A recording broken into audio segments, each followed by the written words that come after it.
Dinepensahan ng aktres na si Angel Locsin ang kanyang stepson na si Joaquin Arce mula sa mga netizens na tumatawag dito na Nepo Baby. Tanong ng aktres, ano daw ba ang naging kasalanan ni Joaquin para tawagin itong Nepo Baby ng publiko? Ka-level na daw ba niya ang mga diskaya? Pinagkaiba nga lang daw ay hindi galing sa nakaw ang pera niya. Pagpapatuloy pa ni Angel, baka kung dagdagan niya umano ang boto niya sa kanyang stepson ay mas lalong masarpa ang mga taong mahilig umano gumawa ng issue sa kanyang anak. Bihira lang ako mag-social media ha, pero nagulat ako sa comments ng ilang tao dito. Ano namang kasalanan ni Joaquin at naging asawa ko ang dad niya para ma-brand siya as Nepo Baby? Para namang hindi ako nag-jeep o bus papuntang tapings ko dati. Ka-level ko pala si Diskaya? Pero yung pera ko hindi galing sa nakaw.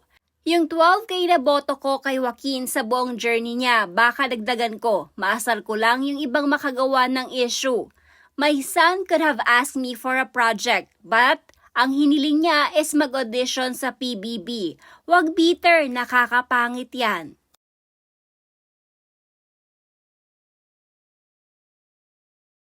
Kaya nasasabi ng ibang tao na Nepo Baby si Joaquin ay dahil din sa inyo mismo. Nung first nomination, yes, it's okay to support him, to spend him, pero yung gagamitan nyo ng connection sa showbiz dahil lang sa gusto nyong isave siya, doon humuhugot ang mga tao at doon dumami ang hate. Affected naman masyado, parang di naman kayo nasanay sa galawan sa SOCMED. Ang Nepo Baby doesn't only mean na anak ka ng mga contractor or magnanakaw na politicians.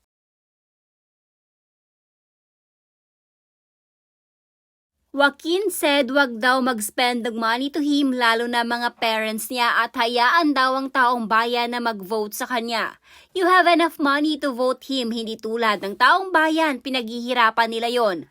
Joaquin is also the biased, most of the artists because you're artist too.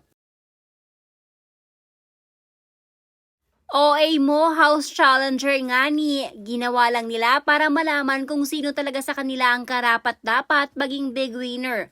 Post agad dito yung isang partido ng IG story te. Alam naman namin na magkakilala na sila sa labas pa lang, so bakit affected? Makakasagabal ba to sa voting? Obviously, Nepo Baby si Joaquin, just like other housemates na may kamag-anak sa showbiz. Ang yabang-yabang ni Joaquin sa totoo lang kasi alam niyang aabot siya sa Final 8 pagbotohan ang labanan. Grabe talaga ang tapang ni Angel Locsin pagdating sa pamilya niya, hindi talaga siya nagbabago simula pa noon palaban sa tama. Pero aminin natin, totoo naman yung sinabi niya about Joaquin. Imbes na humingi ng shortcut, dumaan sa tamang proseso at nag-audition sa PBB. Deserve ba talaga siyang i-brand na Nepo Baby? Kung pinaghihirapan naman niya ang bawat boto, anong say nyo? On one hand, you heard from him na huwag kayo bumoto at maglabas ng pera and let the taong bayan vote for him. You must listen to your son. It will hurt him once na makalabas siya at ito ang makita niya. He's working hard naman sa loob. Nakikita naman na yon.